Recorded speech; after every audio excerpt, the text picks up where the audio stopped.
What's up? This is Charlie from Charisma on Command, and welcome to the video on storytelling.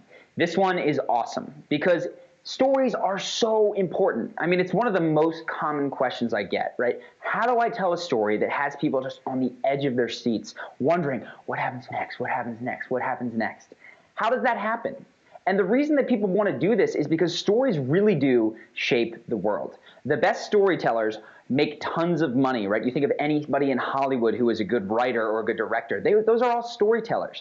Honestly, our presidential candidates, they get up there and they craft stories that they tell to the public, and if people like the way that they tell stories, oftentimes they're voted into office. And even on the small scale in our own lives, we are constantly in these conversations where it seems that if we could just capture more attention, and hint, storytelling is a great way to do it, we could buy ourselves some more time to get to know people, interact, and maybe form really deep connections. So storytelling is amazing. This is a video that I want to have a lot of breakdowns in because there is no better way to learn how to storytell than by watching masters do it. So, some things that we're going to learn. First off, mindsets about storytelling.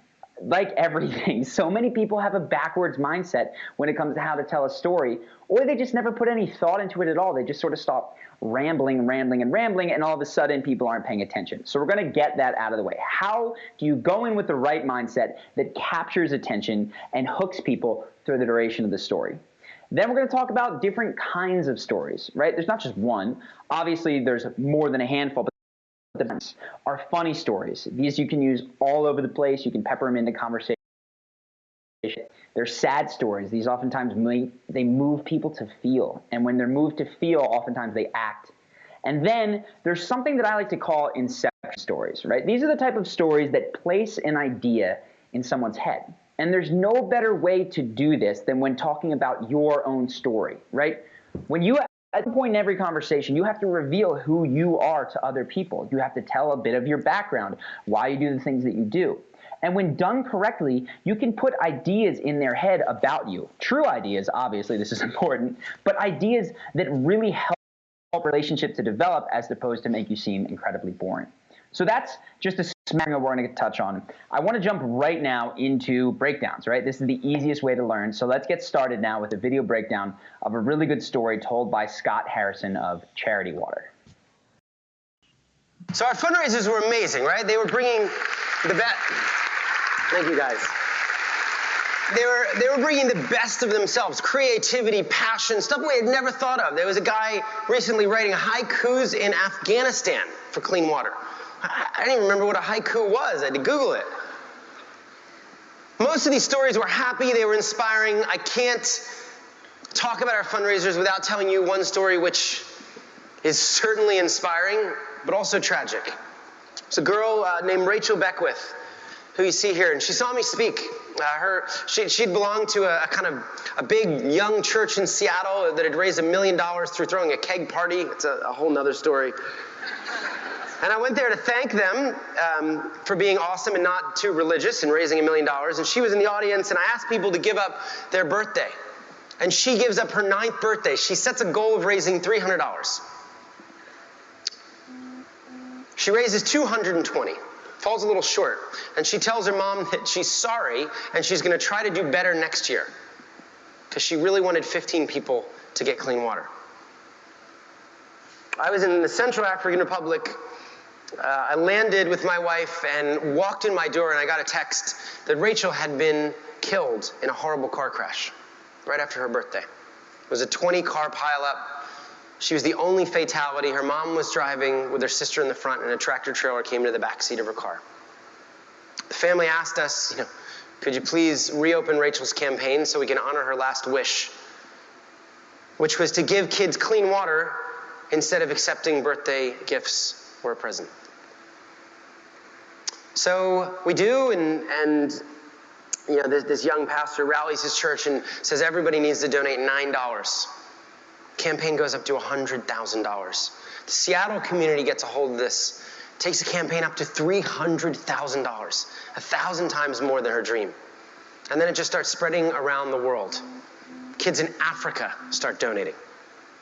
Hearing about this 9-year-old girl that cared for people she'd never met. So I met her mom soon after. Her mom wanted to do some of the talk shows and just kind of talk about who her daughter was as a person and talk about this dream for others. I remember meeting Samantha and just blurting out, you need to come with me and spend the 1-year anniversary of Rachel's death in Africa meeting some of the people that she'd helped. And she started crying and I started crying and she said, I'd love to come. Can I bring my pastor? Can I bring my parents, Rachel's grandparents? So that trip happened and we wanted to just capture it in a way of honoring the family and honoring Rachel's amazing, amazing dream and legacy. And I want to share that video with you guys. So we'll skip ahead here, just to show you. He tells more of the story.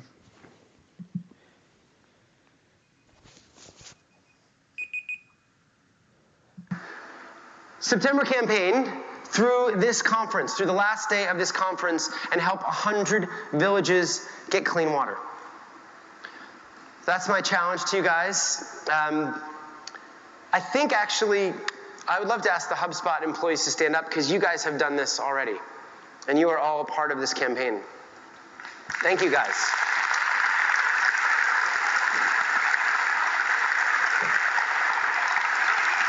So, this takes a lot of guts. This takes a lot of guts, but if you would be able to start a fundraising campaign for India, would you stand up and help Joe and his team? That's amazing, guys.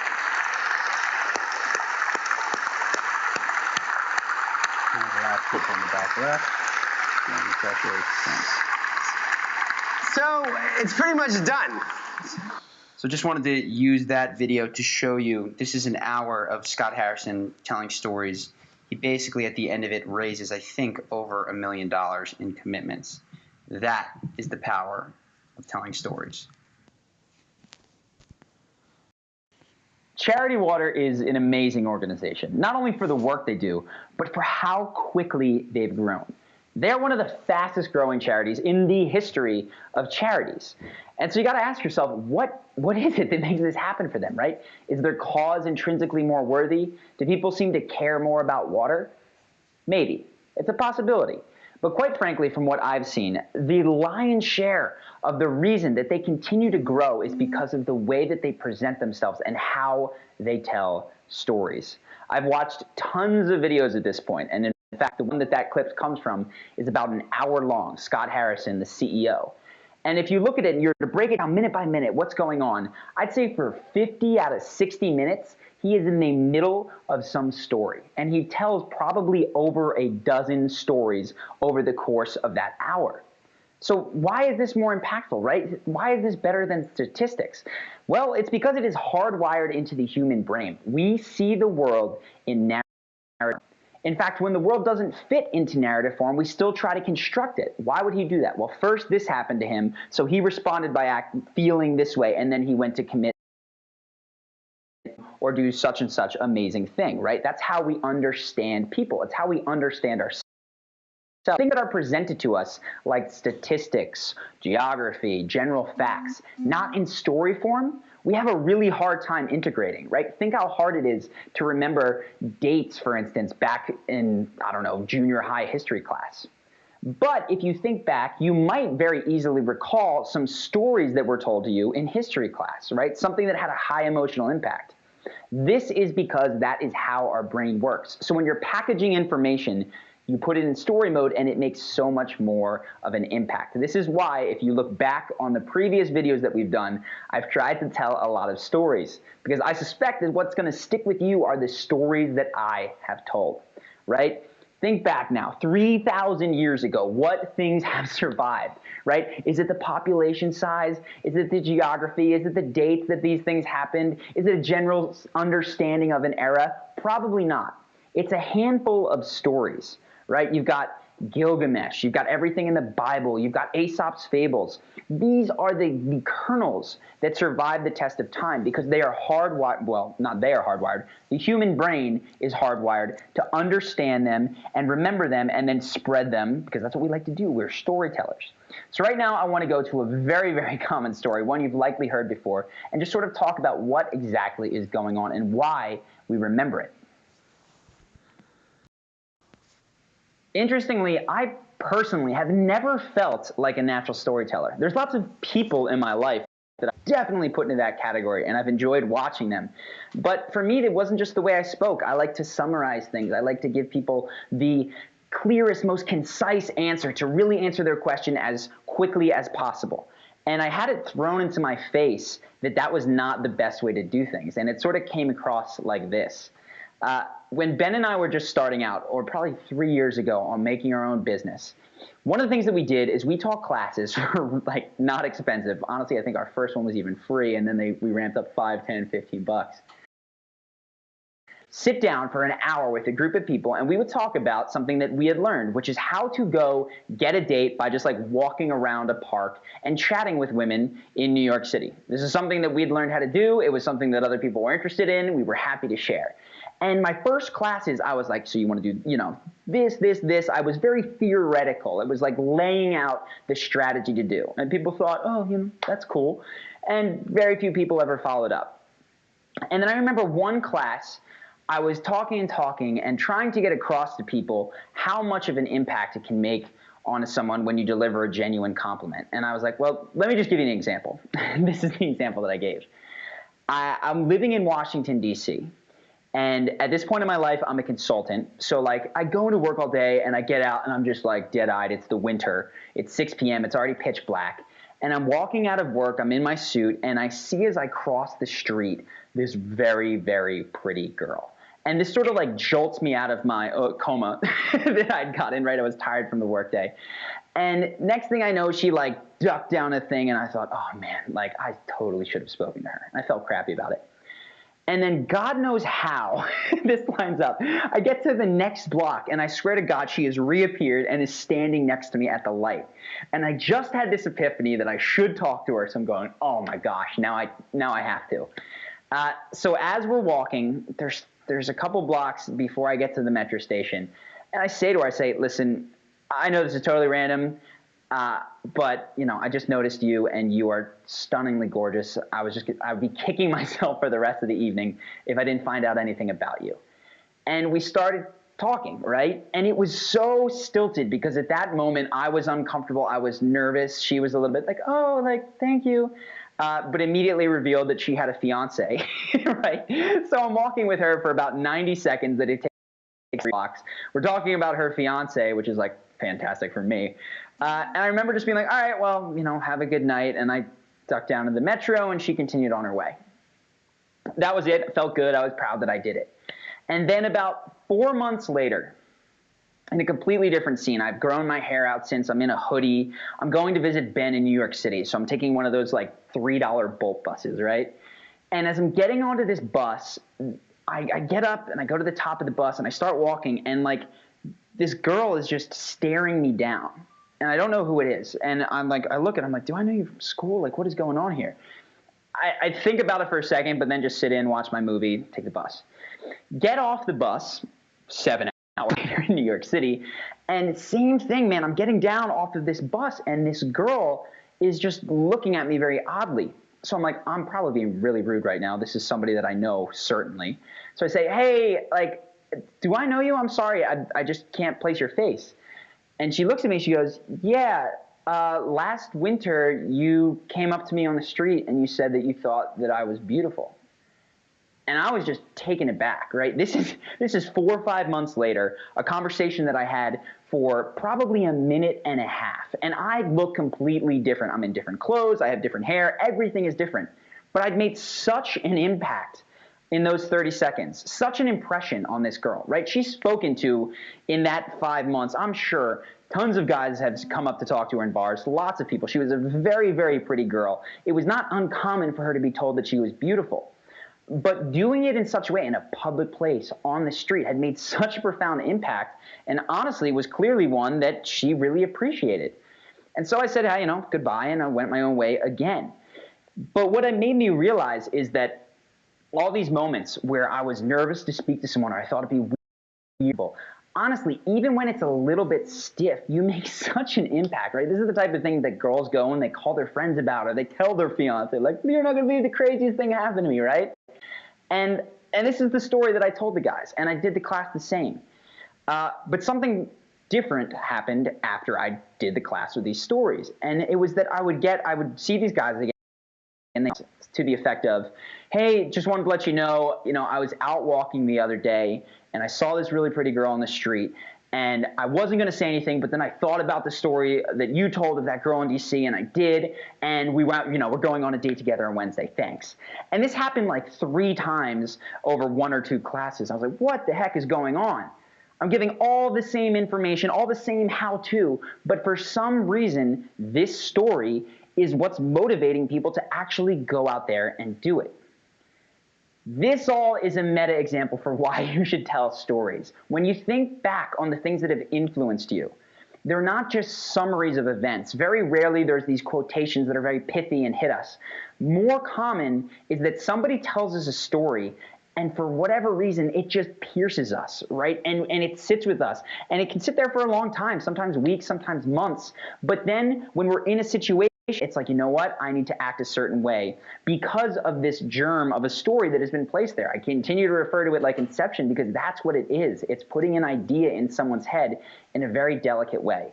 So even if you don't feel like I do, even if you don't feel like a natural storyteller, this is something that is worth bringing into your life, worth starting to try, because you'll find that not only are you more persuasive, but that you're just going to be on people's minds more, because this is the kind of stuff that sticks with people. Let's get now into some mindset stuff. This is, I love this stuff, because this is the stuff, it's the foundation that so many people have backwards. And when I see most people start or even tell a story, I don't know what they're thinking. I don't know what's going through their head, but it is certainly not this. And I want this to stick with you, that the only thing, or rather the most important thing that matters when you tell a story is that you are consistently earning the attention of the people that you are telling your story to. It's not about getting from start to finish. It is about earning their attention throughout the entire story so that even if you should trail off, they're going to ask you to finish. And what I see other people do is they're just concerned with, well, I have to go here, and I have to tell this, and I have to tell this, and I have to tell this. And if I lose someone at point D on my way through the alphabet, I'm just going to keep saying the letters, and I'm going to get to Z eventually. That is not the way to think about it. And I picked this up from somebody in my life who is a really, really good storyteller, frustratingly good, honestly. It's my dad. For whatever reason, he got it. I did not get this. And I've always been interested, and I had the opportunity to speak. So I knew that I was going to be filming this, and I wanted to pay very careful attention to what he was doing. So I watched at one point. He was telling stories. And at one point, he dropped this really tantalizing line, and he says, so the patriarch of the family has let us know their opinion on what they think of your job. And for me, that's like, wait, first off, who is the patriarch of the family? He wasn't talking about himself. He was talking about our extended family. Which uncle, who is it? And then second, what does this nameless person think of my job, right? The way he said it, it could have been good, it could have been bad, it could have been anything. So all these questions are bubbling in my mind. I want to know the answer, and I'm going, but I bite my tongue because for science, I want to see what he does when I don't ask him to continue. And so I go, oh, cool. And, force conversation to continue down a different path, all the while cognizant of what is he going to do. And I tell you, he never came back to that. I still don't know the answer. And what it made me realize is that the best storytellers are primarily concerned not with how good their story is, not from getting from A to Z, not from doing it quickly or from really making it slow. The way that they think is, do I have attention? Have I captured attention? And am I continuing to capture attention? That is the metric by which they judge their stories. And so this is what we need to be thinking about, right? Do not jump into a story if you don't have a way to hook people. Don't continue it if you don't have a way to continue to keep them engaged. Don't rush through parts if by slowing it down, you could really drag it out. And even though it takes longer, you could bring people in more.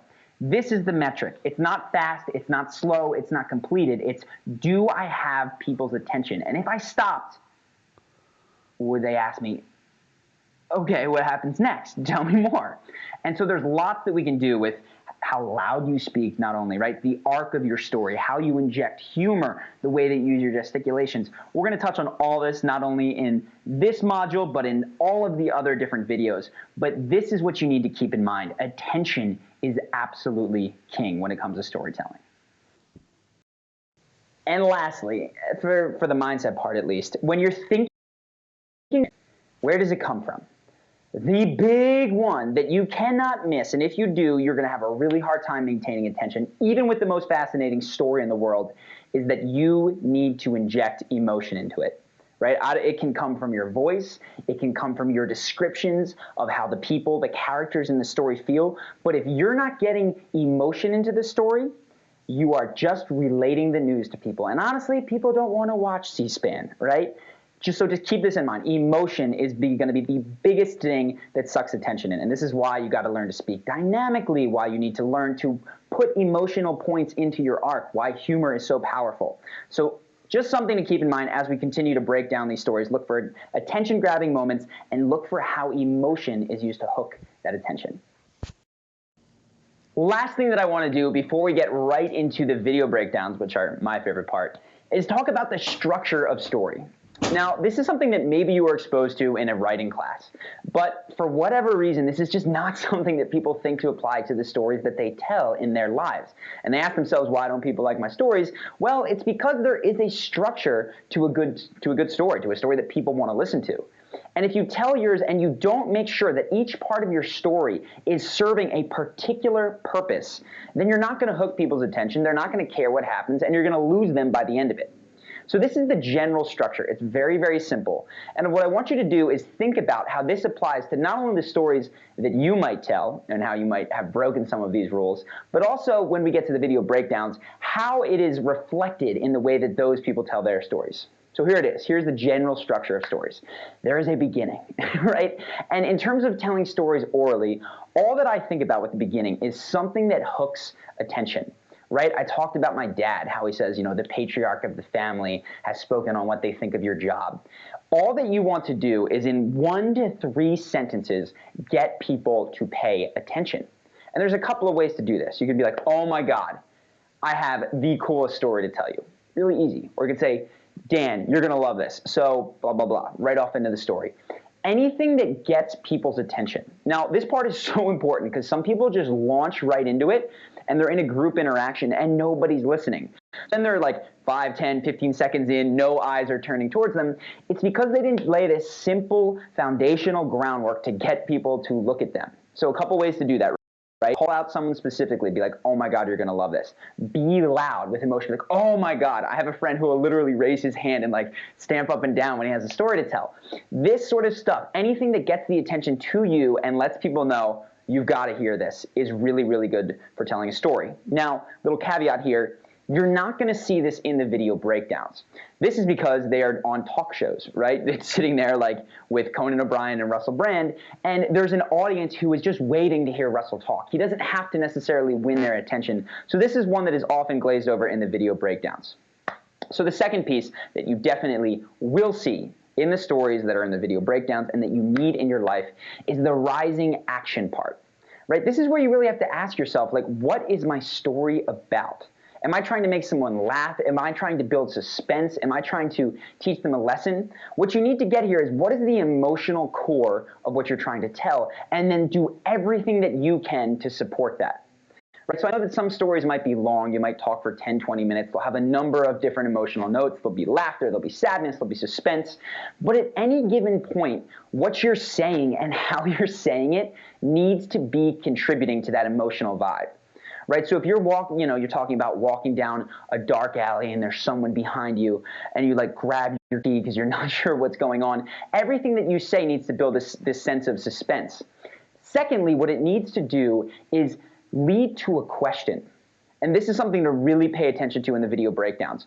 How do the people in those breakdowns get you to wonder what's coming next? And what are the specific questions that you have in mind? So, right, if you're telling a story about walking down an alley and there's this person behind you, I'm making this up off the top of my head, and you're walking, plodding along, it's late at night, you're a little bit drunk, and you start to hear them like mumbling something, and you hear your name behind you, and you look around and there's no exits to this alley.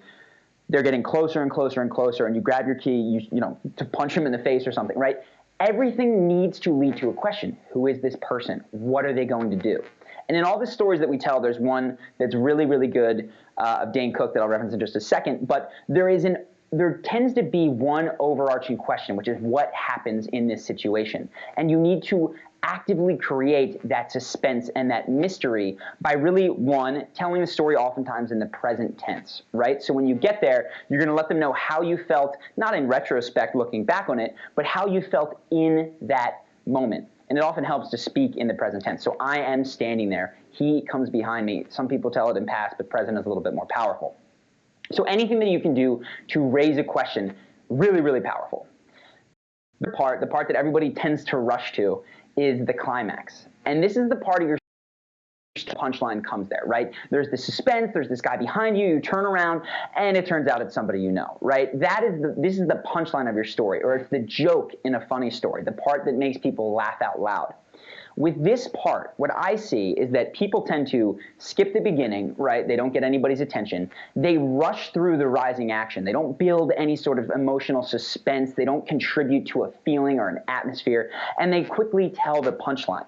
And this just sucks all of the wind out of their stories. What you want to do instead is you've got your beginning, you hook attention, right? Then you build this question, what is going to happen, right? You contribute to a mood.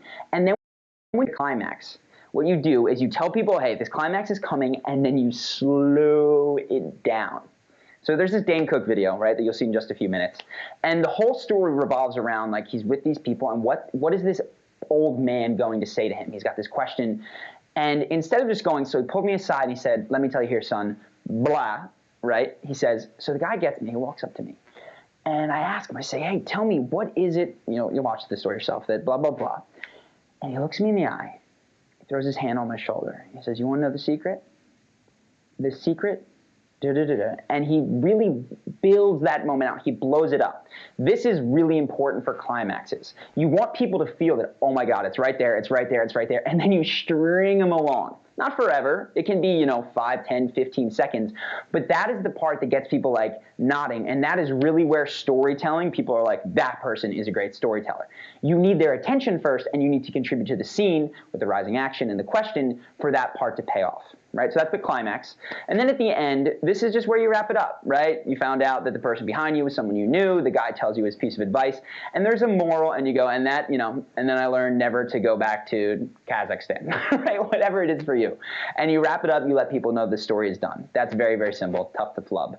But the one thing that people will do at the end is there's not a sense of when the story is over, right? They hit their climax and then they just drag the back part out. That's not what you want to do. You tend to want to end on that high note. It goes climax and then resolution, blah, blah, blah. I learned my lesson.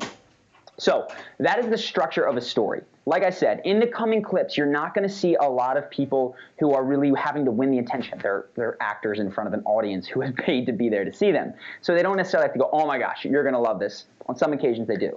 But pay really close attention to how they get you to wonder what is coming next. I'm going to pause these videos and highlight it, but I want you to be thinking about it as you're watching them.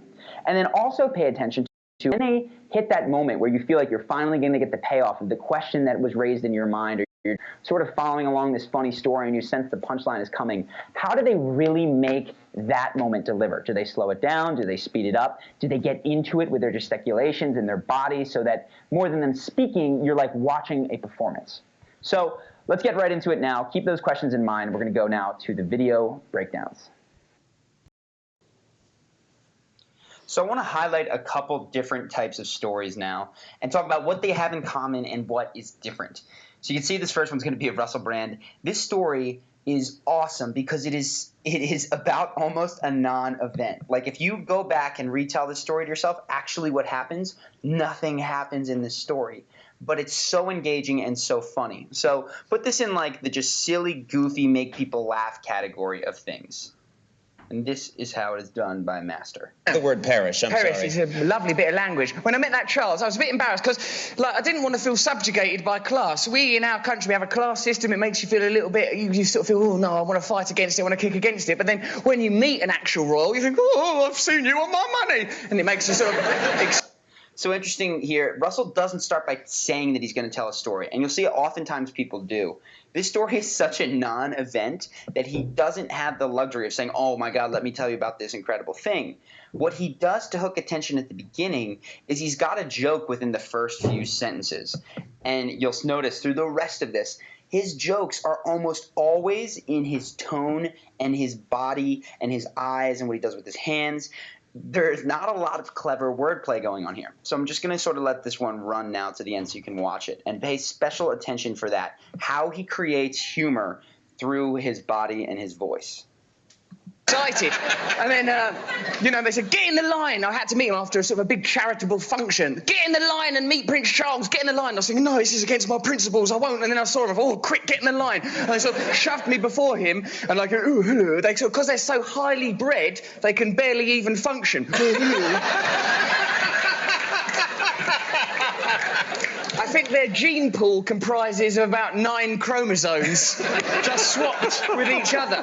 And like, there's a bit where he met me and we sort of shook hands like that, and there was a bit where I saw his face register. Oh my God, that's that mad. I got it away, but I got his hand and I held him there. I'm having my moment. Yes! And then I felt his wrist click, like a little arthritic wrist click from a royal. And I thought, I can't have him in charge with his chalky bones. And you see, the story's just over because there's a laugh at the end, which is okay, great way to get out of it, and he just looks away. That's end of story. What actually happened here? Russell Brand shook hands with Prince Charles, and nothing happened. That is the entire story. But it is engaging because he tells it in a humorous way. And he tells it in a humorous way by putting on voices. He goes, oh, hello, highly born. He does that with his face. The funniest moment of the entire story is when he makes that really intense face as he gets the prince's hand. So if you had told this story without that stuff and you just told the exact same words that Russell said, it would not be funny. So this is the highlight. When you're telling those just silly, fun stories, you need to spend like almost all of your focus on embodying what is ridiculous or crazy about it, right? And going extreme, putting on voices, changing your tonality. That helps make these stories really, really engaging.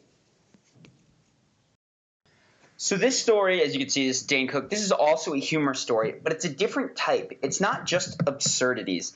It's about creating an emotional turn, right? There is a trick, if you will, in this story. And the way that it is done is by Dane Cook gets you going one way really, really, really hard and reverses it. And that's where the humor comes in. So this doesn't just apply to humor. This can be any sort of shock, surprise story that you want to tell. Things to pay attention for. How Dane Cook really, really gets you pushed in one emotional direction. He embodies it with his thing, his voice. He creates tension, and then the quick turn at the end. So just take a look. Let me tell you something.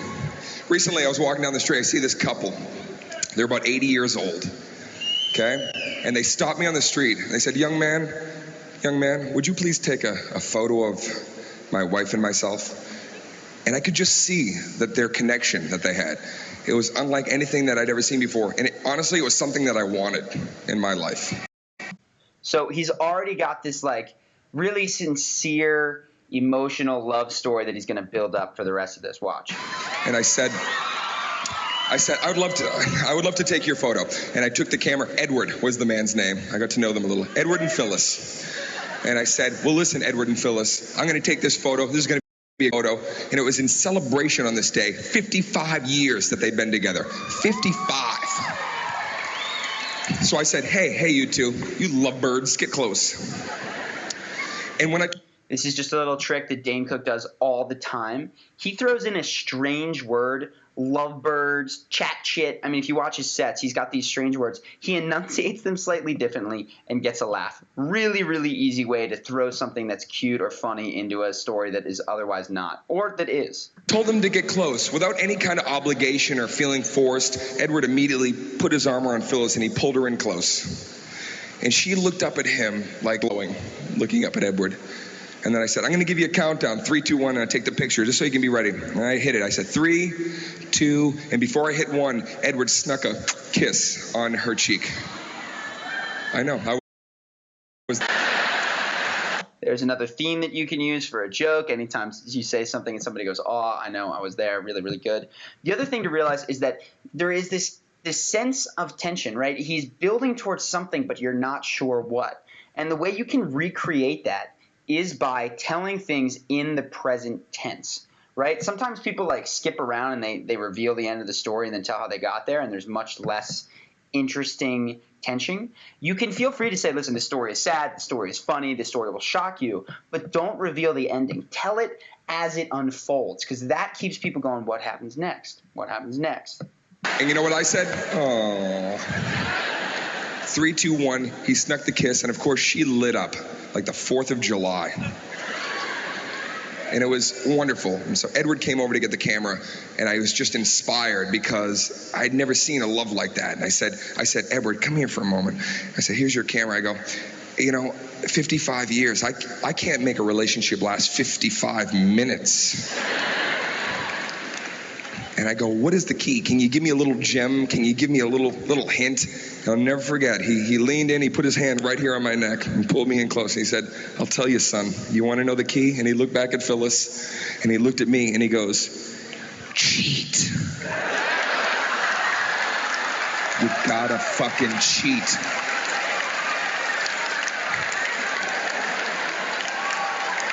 So that whole story builds up to that point. And even at the end, especially when you're like, all right, here comes the payoff, he still makes you wait for it, right? He says, he came over here, put his hand on my arm, looked back. He builds that tension just by adding space there. So anytime you know there's a big payday and you can add a sentence or a few to increase that tension, that gets people leaning forward in their seats, wondering what's coming next. Really, really good storytelling.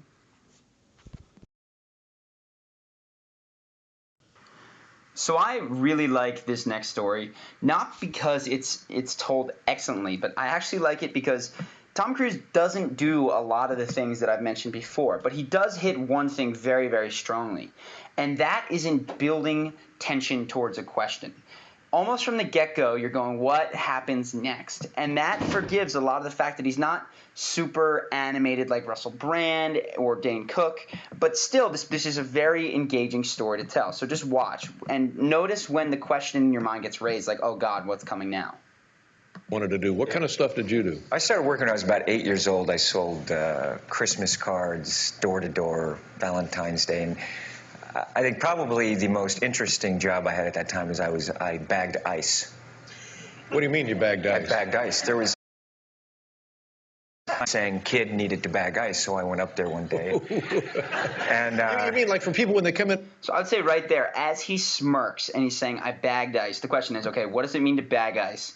And where is this going? So watch as this question continues to build. The machine, they put the quarter in and they get a bag of ice. Yeah, well, actually, this was a big machine, and when I went up, because I wanted money so I could go to movies, and so this machine was the machine, and he put me in the machine. I remember thinking beforehand, he wouldn't tell me to do this if this wasn't safe. Yeah. So I was in there, you got paid per bag. So I was in there, and he kind of closed the thing down, and I'm bagging the ice. He dressed you in this kind of plastic outfit and plastic gloves, and I'm jamming the ice in there. And after about 15 minutes, my legs started to go numb. And I'm trying every bag. I was thinking, okay, I got the ticket for the movie. Now I need the popcorn. Bag enough ice for the popcorn. Okay, now I need Milk Duds or something, soda. And my hands were so numb, and my leg, I could barely kind of kick the door. And I think for 30 minutes, when I didn't come out, he opened the thing and pulled me out, and it was this hot summer day. And I remember him just lying me on the concrete like a frozen fish. I was laying there. It'll be fine. Yeah, kid will be fine. Thaw him out, you know, give him his cash. I never had any idea. Interesting. I'd rather, you know. So did you get gloves or just bare we had hands? plastic glove. So this is actually a good example of a story that doesn't end on a big emotional payout. So people are like, what's the deal? He doesn't look away. There's not a huge laugh.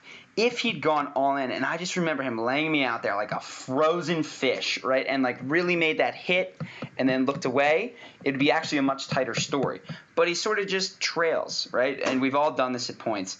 This story could have been made much tighter with the use of you know, a big climactic hit ending, which is great in this situation for laughter. But what it does do well is you're just curious, what is going to happen? What does it mean? That is the first question. And then what is going to happen to this 8-year-old kid who is locked in basically the Antarctic as he freezes or bags this ice? So good example of building up questions and also of some things that could be done stronger. So this is a great story from a comedic perspective. Similar to the one that we saw of Russell Brand, the story itself is not necessarily that engaging, but it's what's built around it that is. So I'm going to try to let it run as much as possible. It's funnier that way. But some things to look out for. Kevin Hart doubling down like a madman. Every time he gets a laugh, I swear he tells the same joke 2 or 3 times. Second, tonality and physical comedy. The biggest laughs that Kevin gets are when he puts on a different voice and uses his body.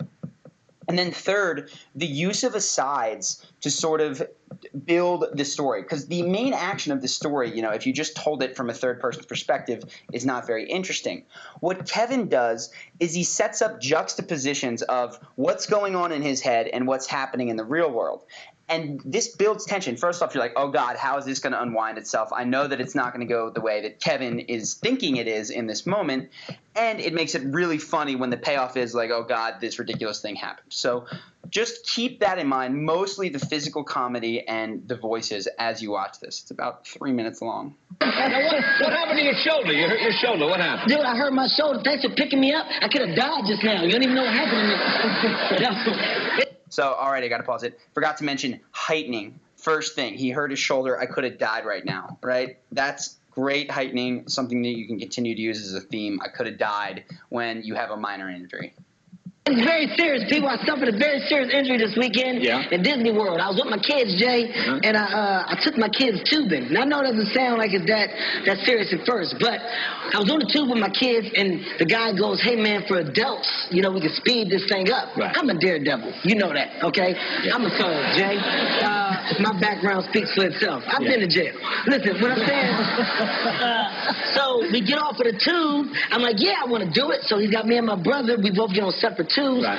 Speedboat starts pulling at 70 miles per hour. I'm not lying, okay? We hit a wave, right? Now, because I'm so small, because of my height, I'm aerodynamic. Not on purpose.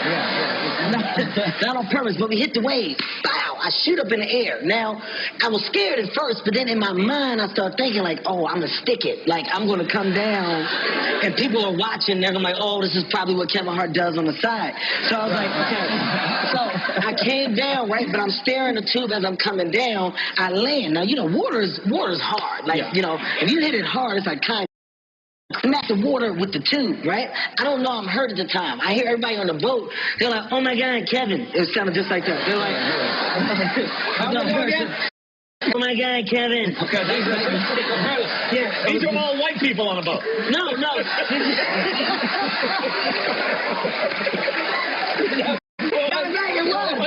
It was like the instructor and my kids. They were like, oh, my God, Kevin. I came down. Now, when I came down, I hit the tubes off into the water. Yeah. I'm thinking I'm still fine. I go to swim. Like this stroke, I go to take a stroke, but this shoulder had popped out of socket. I just thought that something, I thought that, like, you know, I don't know who's had dislocated shoulder or not, but if it's dislocated, you don't have that much feeling at the bottom. So I was like, oh, my arm must be caught on the tube. That's the only reason it's not coming back up. So once I saw I couldn't get it up, this is when I started to panic a little bit. I didn't cry, but you probably would have thought that that's what it was. So, like, at this point in time, I'm flagging the guy because I want help. I'm like, this idiot, this jackass is giving me a thumbs up. You did it. I'm like, I can't move it. They come, they get me out the water, and my brother was like, oh, man. He said, dude, I can see your shoulder. And, like, you know, you're fine until you see it. Like, once I saw it, like, it's just how, remember when you had your jam toe that time? You remember, right? Yeah, remember? And you was like, you were fine. Someone was like, Shaq, you jammed your toe. You was like,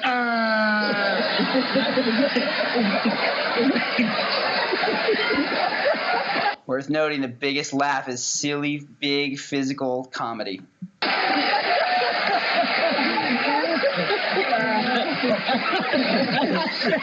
That's how Shaq cries.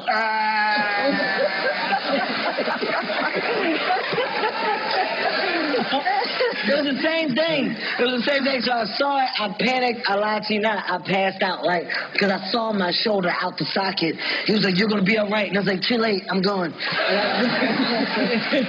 It was over. I woke up in the hospital. It was popped back in. Now, Shaq, what's your worst injury? My toes. So there you go. That's a story from Kevin Hart. And he knows where he's going to end, right? Too late, I'm gone. And then he adds another sentence to resolution, but still really good climax. The other thing, besides all the doubling down, is that the main joke throughout there is that he, in his mind, is the super cool guy, and the reality of it is much worse than what he's thinking. That is something that you can take and tell, right? That works for almost any story. And what certainly will work is the joy that he had when telling that. He was laughing at his own jokes most of the time, and that is when people laughed the hardest with him. So just a really good example of a well-told comedic story.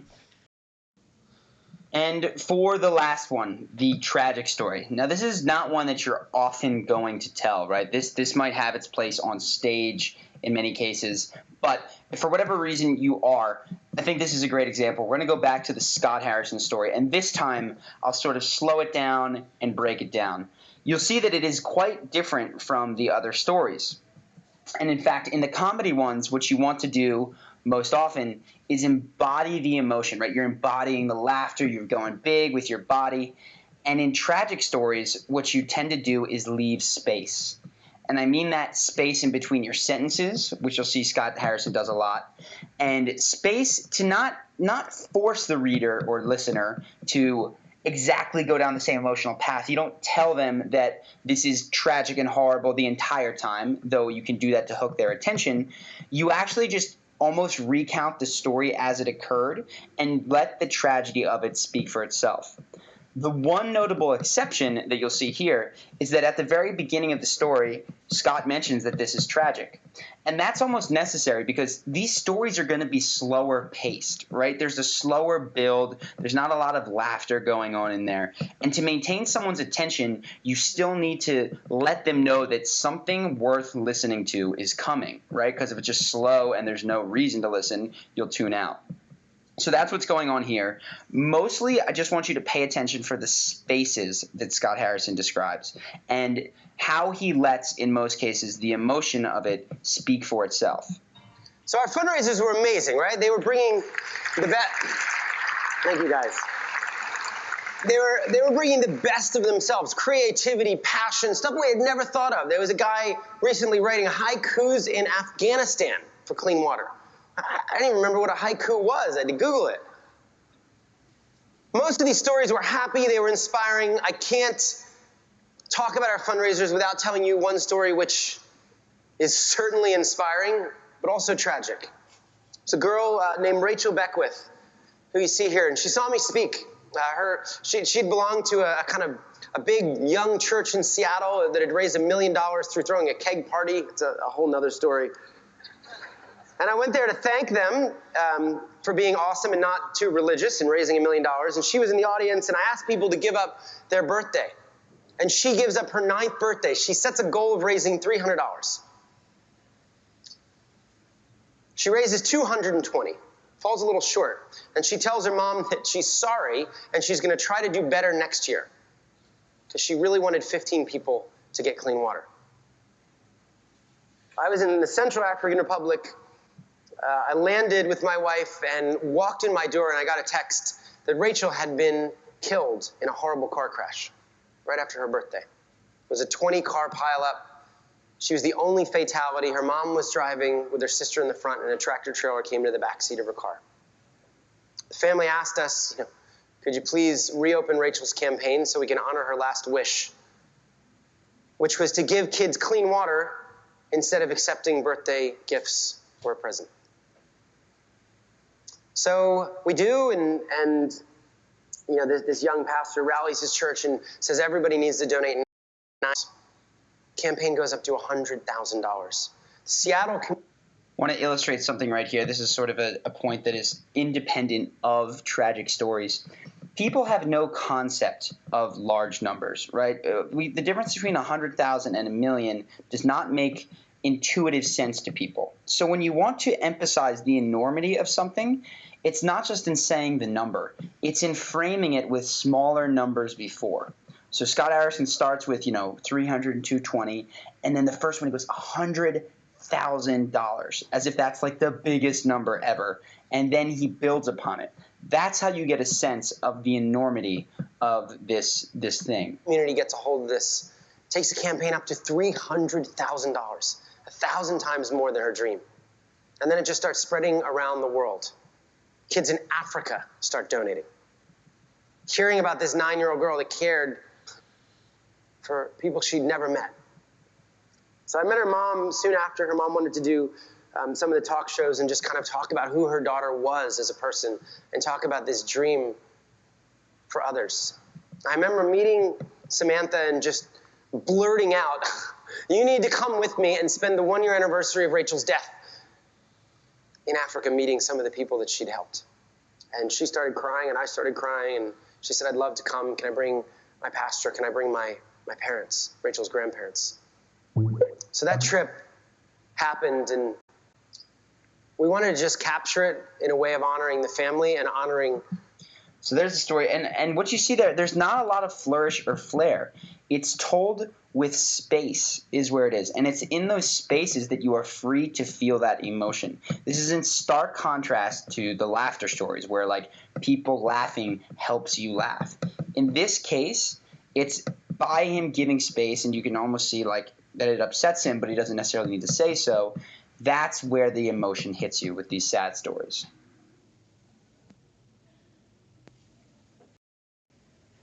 Now I want to touch on some of the differences between the two types of stories that we saw. And if you weren't paying attention, there were two distinct types of stories.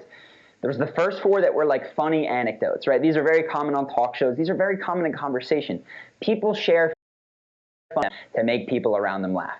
You're going to use this one all the time, which is why I had a bunch.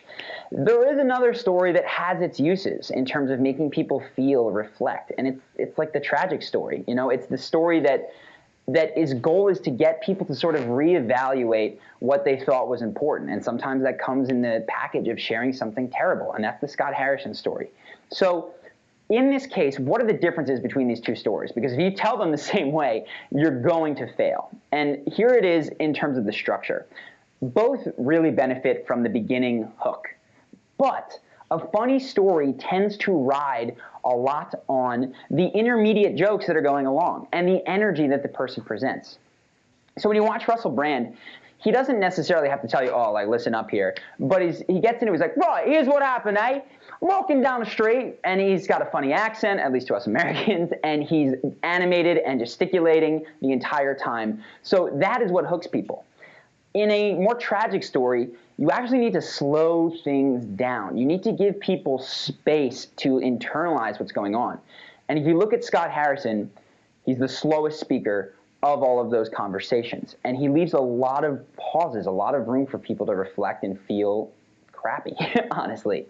And so what you want to be aware of is that with those stories, you have to really, really, really, in the rising action part, raise a question. Because you're not going to be so much entertaining people and maintaining attention with joke here, joke there, joke here. What you need to do is get this key core question that people want answered, and that gives you the leeway to really slow things down. Also, both stories in the rising action, they're going to embody the emotion that they have. In the funny stories, it's, he knows that he's getting to the part that makes him laugh. It's Russell Brand all over the place, squirming around in his chair. Dane Cook pacing, sort of acting out the story that he tells. And when it's a sad one like Scott Harrison, it's slow there's a moment where I know I watched, I was like, is he going to cry? And that's very, very common in these sad stories that get people, because you need to go there for the audience. When you leave them and you embody the emotion that you want them to feel, you make it that much more powerful. Then you get to the climax. Now, I know that I said that you tend to blow the climax out and make it really long when we were talking about the structure, but the truth is, if you watch the funny stories, some of them go pretty fast, right? They're like punchy, and then the guy doubles down on jokes. If you don't know what I mean by double down, go back to the Expert Conversation video. There's a comedy section. We talk a lot about how to be funny. And the climax there is like Kevin Hart talking about, you know, how it goes, and he pops a socket, and then he's going like this, and then he gets on falls, he passes out. It's just like joke, joke, bang, bang, bang. In the tragic ones, it's a lot of space. So there's dead air time, and you like drop bombs on people, and then he came up, and we heard that there was an 18-car pileup, and there was one fatality. And you let that sit, you let that hang, and that gets people to go, oh my God, and they feel in that moment. And then for the conclusion, usually in the tragic stories, there's something that you want people to take. And so you really spell the moral out from them. Like, if this little girl can raise this money, imagine what we can do. You know, she lost her life, but we're still here. Maybe we can help the people in the way that she did posthumously. You really want to spell the moral out. With a funny story, oftentimes you just go, yeah, and then, so I learned never to walk through that alley again. There's not necessarily a clear moral. So those are the differences between the funny and the tragic story. I want to go now to a different kind of story.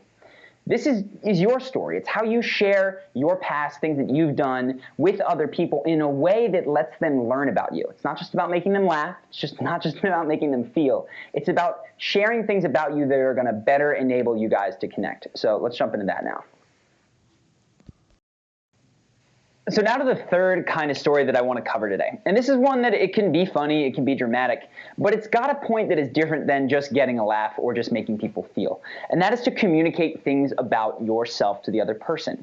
And I realized that this is so common. Like, for this, I watched a ton of speeches, the best speakers of all time, a lot of TED Talks. And what I see is that oftentimes, many of them will use the first 3-5 minutes to build credibility, right? They tell stories about themselves so that the audience has a particular reaction, right? They feel that they are like them. But whatever it is, and I've watched, for instance, Tony Robbins, this is not by accident. Every single time that I've seen Tony Robbins take the stage, he has a handful of stories, tell one or many of them, depending on the amount of time that he has, that are purposely designed to get the audience to think, I like this guy, I trust this guy, change is possible, this guy can help me. Right? His goal. He wants them to leave with that feeling, and then he can teach them from there.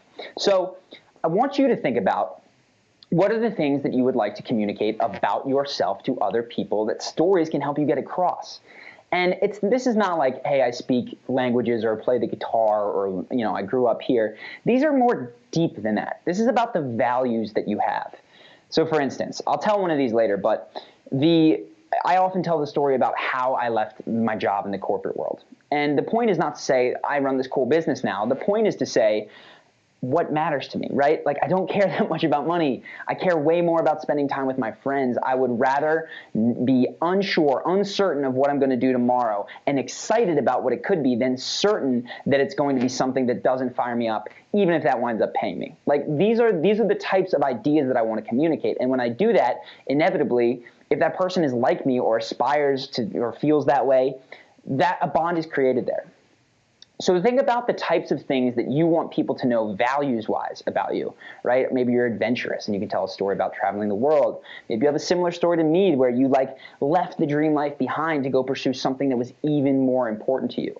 Maybe you are really loyal and there's this story that you have about just getting a friend back when it was not convenient to do so, and that's a good story. So think about this. If you want, write down a couple of traits about yourself that would be really cool if people knew about you. So go ahead, take a minute or 5 seconds right now, write it down, think of them in your head, and then ask what stories from your life encapsulate these, right? So it was true for me that for a long time I didn't care about money, but nothing really evidences that, like the fact that like the moment that I handed in my resignation and I left my job. So for you, yes, change often occurs over a long period of time, but usually there is a moment that is a perfect microcosm of whatever you're trying to communicate, of that loyalty, of that trait that you want other people to know. So think of that. And now what I want you to do is, with the story structure, ask yourself, all right, is this a funny story? Is this a serious one? Is it going to have elements of both? And go through, how can I hook people with the beginning, right? This is just a sentence. So you're like, let me tell you this. That has oftentimes nothing to do with the story that you're telling, but is a good thing to think about. Second, rising action, right? What questions do you want to raise in people's mind? So when I tell the corporate story, it's often, what's going to happen to him when his paycheck cuts out? Will he go through with his plan that he has to resign, right? How is he going to react? So everything that I say contributes to those questions that I would like to raise in the other person's mind. What emotional ambiance do you want to create for them, right? So if it's funny and animated, like smiles and gesticulations, if it's foreboding and nervous, like maybe you do that, you talk about, so I'm sitting there and my hand is literally trembling and I see this guy come out and the air just leaves me, right? So what is it for you? What is the emotion that you want to do? And what are the details that are going to really help punch that home? If it doesn't contribute to essential understanding of the setting, and it doesn't contribute to this question or to making someone laugh or to building this emotional scene, cut it. A lot of people, this is where they tend to ramble. And then third, ask yourself, what is the climactic moment? And how can you make it simultaneously raise the question, like, oh, here it is, like his boss is going to react when he tells him that he's leaving his job, but really blow that moment out. And then once you get the resolution, end the story. A lot of people sometimes ramble off the end of it. So be thinking about that for yourself. And if you've gone through right now and you've got a particular story in mind, that is going to be really helpful. So I'll just give you a quick example of one that I tell often next. So this is the story of my first kiss, and it makes me laugh every time because it's ridiculous. And honestly, the majority of the reason that I tell this story ever is because someone's like, Charlie, tell them about that time, because they love to hear me tell it because it makes them laugh. So it's not always an inception story where I'm trying to really put an idea in people's heads, but what I found is that this is one that I'll tend to share with people that are new to our site or our business, right? When I'm giving a speech in front of people, because what it does is it lets them know that I went on a pretty profound journey to being a very quiet, very nervous, bumbling, total introvert to a much more happy, charismatic extrovert.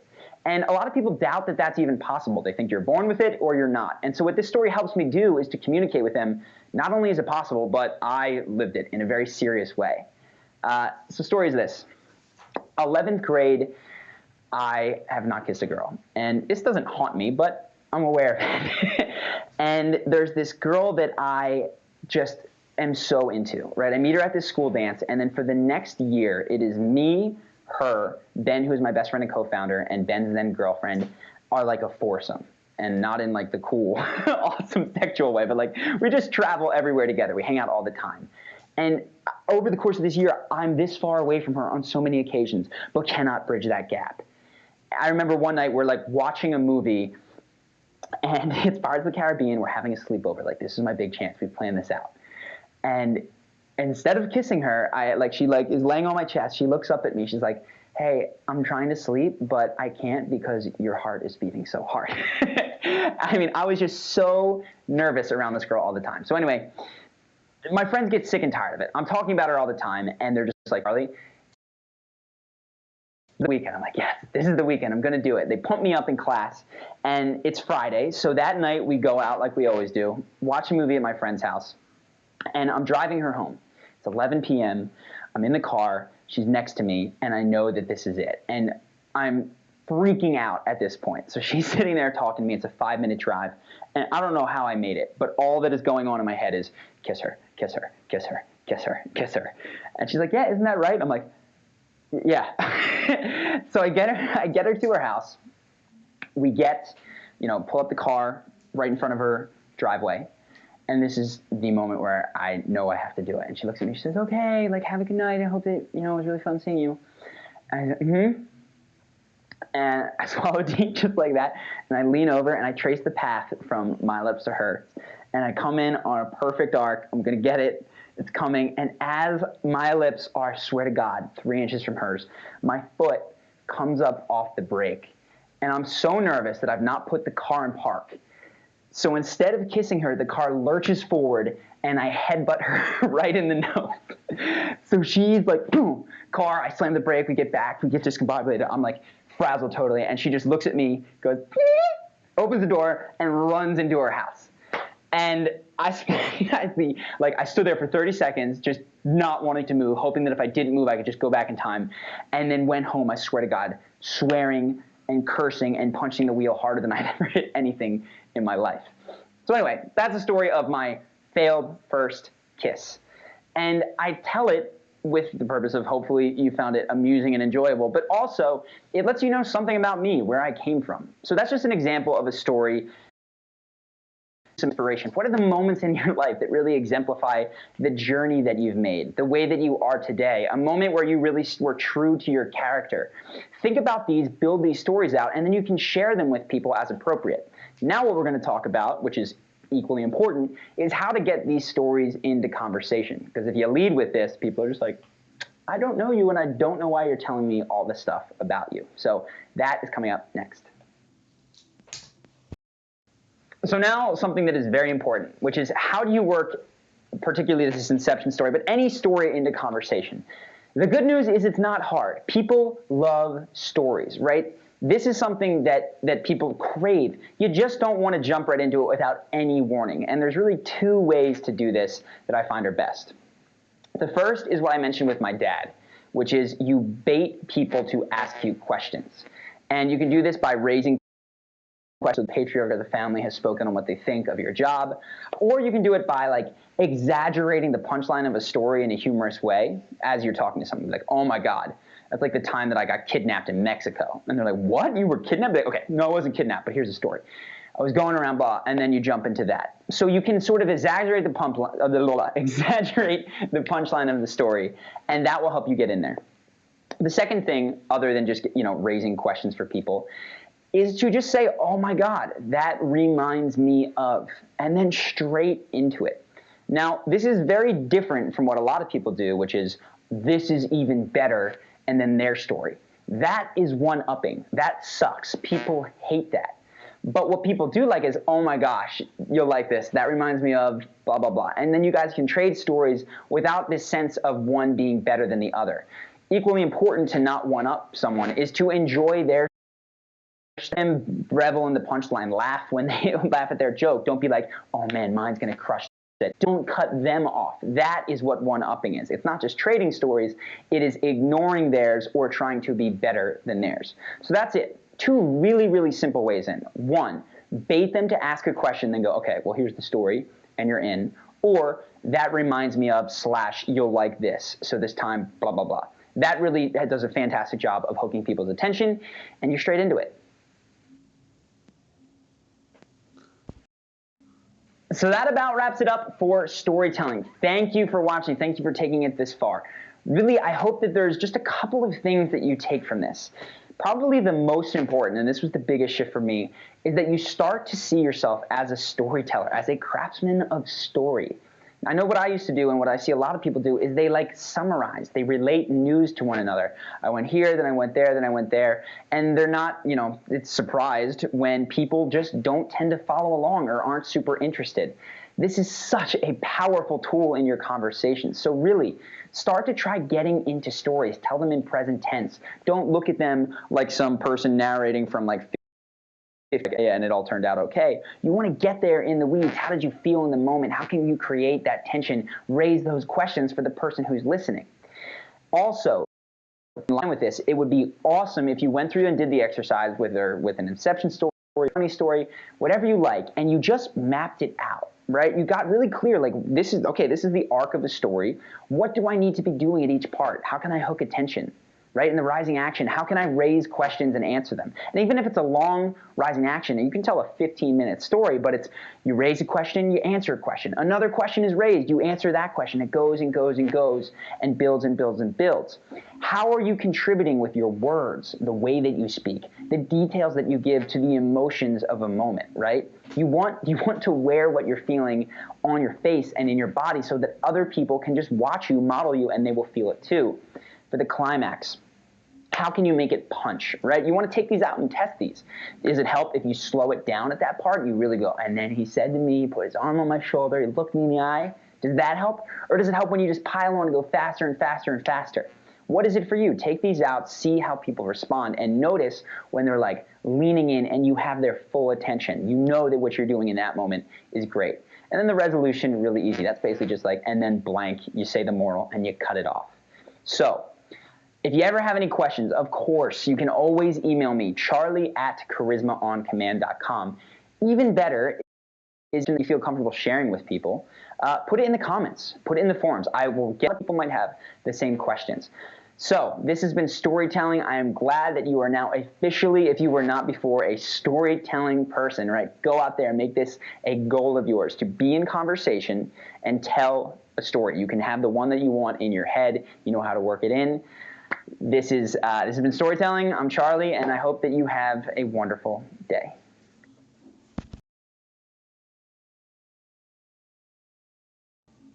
So week 4, day 1, storytelling. For this, it's very important. When I say stop, actually go and do the thing that I said. This is one of the more complicated daily actions. I try to think of ways around it. Unfortunately, you're going to have to probably spend 10, 15 minutes and interact with this. So if you're in a place where you can't do that, put it back a day. This is really worth doing, or just do it later today. So the first thing that you're going to need to do is to actually record yourself telling a story. And for this, you can pick any story.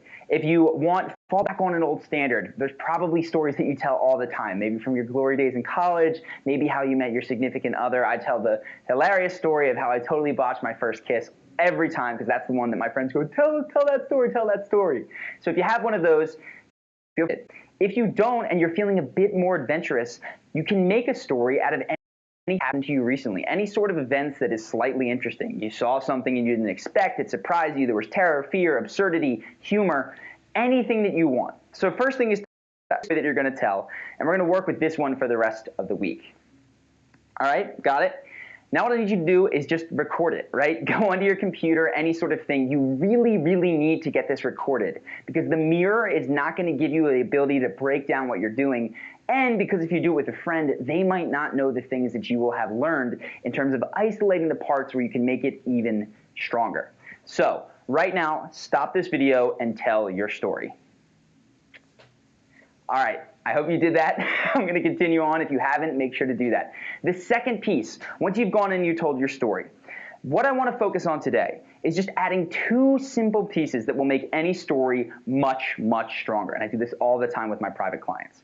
First off, it's in isolating the emotional arc of the story. What a lot of people do is when they tell stories, they tell it like the news. They summarize. You go, so basically I was standing out and I really liked this girl and we were in the car and I tried to kiss her and I like leaned in and messed it up and hit her in the head. Right? But they don't build the emotional feeling. So I'm feeling so nervous and my hand is literally trembling. But I'm like, okay, you can do this. That's number 1. Find the emotional arc. So is it absurd? Is it humorous? What is the point of the story and what are the emotions that you want to drive home? The second piece is when you're going through it, tell it in the present tense. You can technically tell it in the past tense, but telling it in the present, what it does is it forces you to really highlight those emotions. So instead of, so I was doing this and then I looked over, it's, so I'm standing there, right? And I look over and I see. And when you do it like that, what it does is it really pulls the reader into what in that moment. I'm going to add a worksheet here. It is completely I'll help you highlight your story arc. But that's it for today. You've told your first story. Now you're going to tell it a second time better. This time, highlighting the emotional aspects, so really playing up whatever that arc is and telling it in the present tense. There's a worksheet for you if you want to go through it. Totally optional. Everything that I said here, it just breaks it down a little bit further. But that's all for today.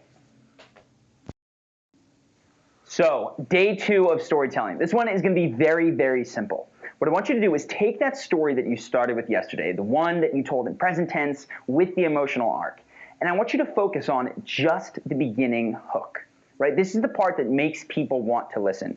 And your entire goal today is going to be to come up with 3 different ways that you can go into this. Highly, highly recommended that you record these, because when you don't record them, you don't see how much of it is not just the words that you say, but the emotion that you convey.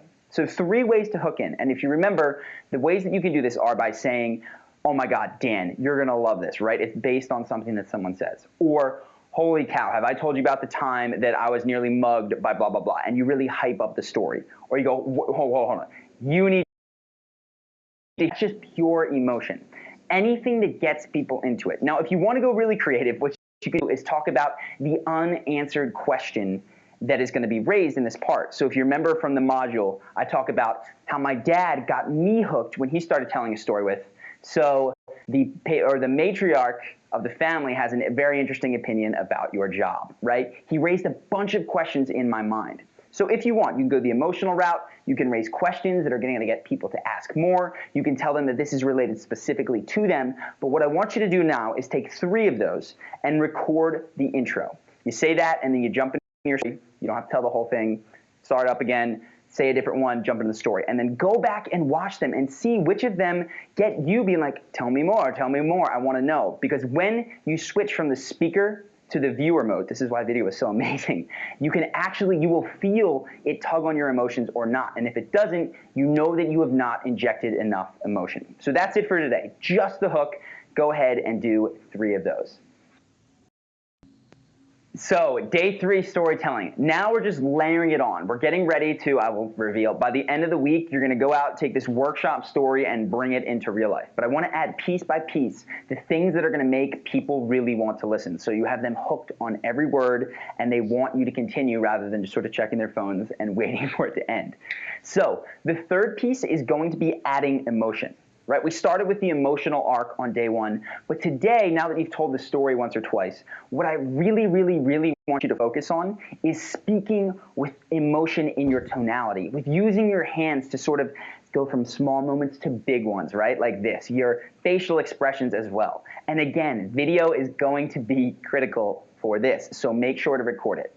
Now, all you have to do, this is the minimum for today, record yourself once, telling the same story with the hook that we worked on yesterday, with the arc that we worked on the first day, and focusing on, now that you've told it a couple times, your emotions, the way that you look at the camera, the smile, the sly smirk that you give at the moment where things are getting a little bit dicey, right? That is what I want you to focus on today. If you feel very advanced with storytelling, feel free to take a new story and do this. But if you feel like it's starting to come together for you still, stick with that original story. That's it for today. Tomorrow we're going to work about how to actually insert this into conversation, right? Where does this story fit?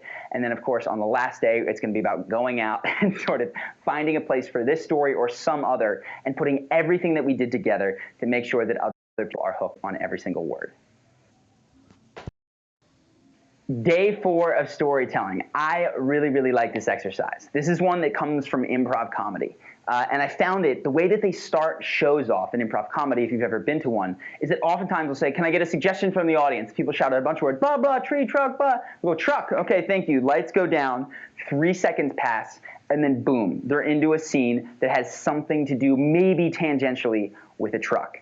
This is the level of spontaneity that you want to develop, right? Where any sort of thing can lead you into a story, into a new conversational topic, and you're not stuck just answering the literal answers that the other person is asking and that you are asking back and forth forever and ever and ever.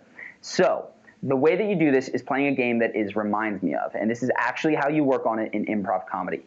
Bonus advanced, please go do this, though it is not necessary. I realize this is not a tiny habit.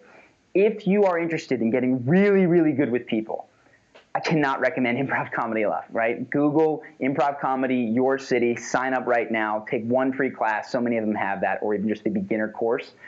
It is incredible what it does for your ability to not run out of things to say, to tell stories, to make people laugh. It's really, really great. Like lots of exercises just like this one. But for now, what I want to focus on is playing reminds me of. So if you were standing on stage and you got that word and somebody says Eiffel Tower, right? You might not know anything about the Eiffel Tower. No story comes to mind. But the way that you do it is you go, okay, Eiffel Tower reminds me of France. France reminds me of other countries. Other countries remind me of Costa Rica. Costa Rica reminds me of the girl that I met when I was on study abroad in Costa Rica, which reminds me of my first girlfriend, who I have a hilarious story about how we met. And I actually just made that up, right? I'm looking at a picture of an Eiffel Tower behind the camera right now. And that took me all the way through to this first girl that I met and the story about it, which I can tell and I've told in the past. This is what you want to do. So I'm going to give you a couple words. go through these and just out loud, just like I did, not written. This needs to be like this. Say reminds me of, reminds me of, reminds me of, and at some point a story will pop in your head. It's okay if it's 10, 15 links down the line. The point now is not that they're super connected.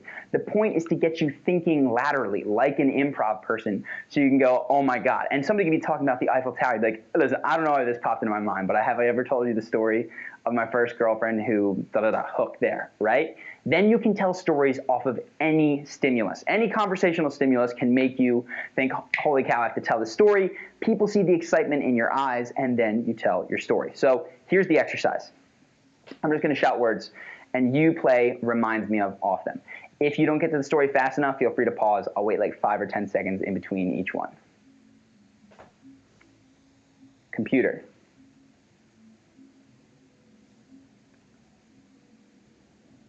A light switch.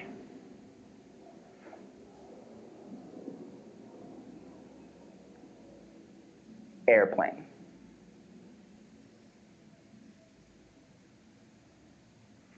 Now, we did this with conversational topics. The whole point of this is to get you into stories, because conversational topics are great. They're very interactive. But this is so helpful when you can use it to tell a story, because this puts the conversational burden on your shoulders. If you're working with someone shy or like it's the beginning of an interaction, it can actually be really, really helpful to shoulder the brunt of the, okay, who's going to talk about what, so that other person feels comfortable and can open up to you. That's why this reminds me of is so important. That's why it's worth doing for conversational topics and for storytelling. So that's it for today. Nothing else to do. And tomorrow we're going to talk about how to pull this all together. All right, day 5. This is it. We're pulling it all together today. Today we take the story and we use it in real life, right? We've got all the pieces added, where it fits in, that's reminds me of. The emotional arc of a story. You're going to have to come up with that quick today because you're not going to have it prepared.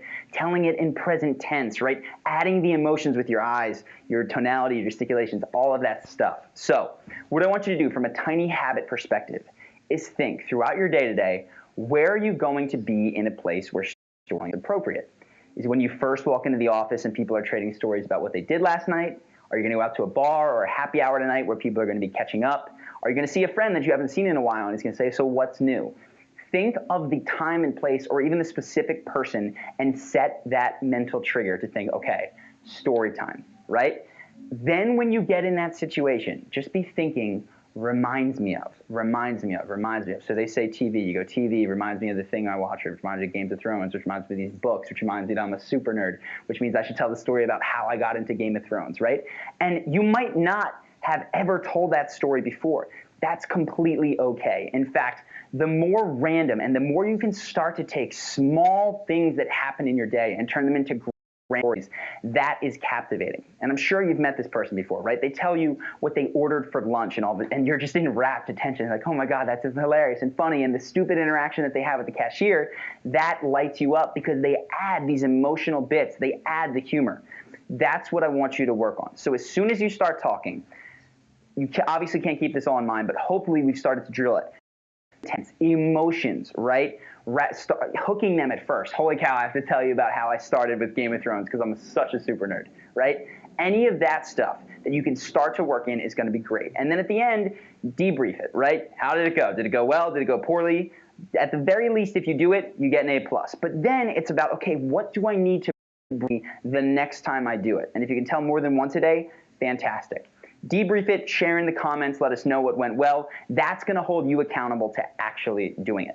That's it for this week. That's it for today. Go out there and start telling stories. I promise you, there's a reason that this small bit of interaction, storytelling, takes an entire week. Because the people who tell stories are the people who control where the attention is in any given group. And when you do that, I promise you, you're the leader, you're charismatic, and you are building relationships as you speak. So make sure to go out and do this.